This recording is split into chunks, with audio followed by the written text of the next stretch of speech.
नमस्कार, स्वागत है आपका वी टाइम न्यूज पर और आपके साथ मैं हूं पहली चौहान। बढ़ते हैं खबरों की ओर।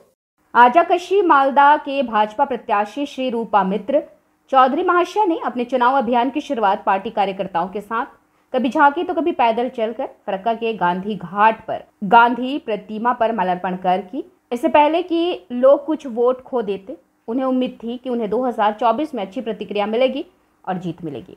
आज के फाराक्का विधानसभार 4টে मंडल जुड़े विभिन्न জায়গাতে प्राय 75টা स्पटे যাওয়ার পরিকল্পনা রয়েছে।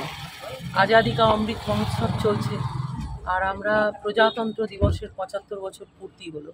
তাই আজকে গ্রাম এবং নগর পরিক্রমা করার জন্য আমরা প্রস্তুত হয়েছি। গ্রাম এবং নগর পরিক্রমা করার আগে আমাদের অহিংসার প্রতীক মহাত্মা গান্ধীর কাছে তার প্রেরণা নিয়ে আমরা গান্ধীঘাট থেকে এই যাত্রা শুরু করছি। সন্ধ্যেবেলা ফেরত এসে আপনাদের সঙ্গে আবার দেখা হবে। ম্যাডাম, মানুষের দুয়ারে দুয়ারে ভোট চাইবেন, এবার কি বার্তা নিয়ে যায় মানুষের কাছে, কি বলবেন মানুষ? দুয়ারে দুয়ারে নির্ভয়াদি আছে, এটাই বার্তা।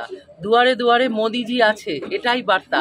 যে কোনো বাড়িতে যান, সেখানেই দেখবেন 4টে থেকে 5টা স্কিম, একটা বাড়িতে 4 থেকে 5টা স্কিম অন্তত পক্ষে ঢুকেছে মোদিজি। তাই দুয়ারে নির্ভয়াদি, এটাই হচ্ছে ক্যাম্পেইন। ম্যাডাম, এর আগে যে লোকসভা ভোটে আপনি সামথিং ভোটে হেরেছিলেন, এই ভোটটা কভার দেওয়ার জন্য আপনার কি পরিকল্পনা রয়েছে? দেখুন, আমি কভার দেওয়ার জন্য কি করব না করব সেটা বড় কথা না, মানুষ করছে।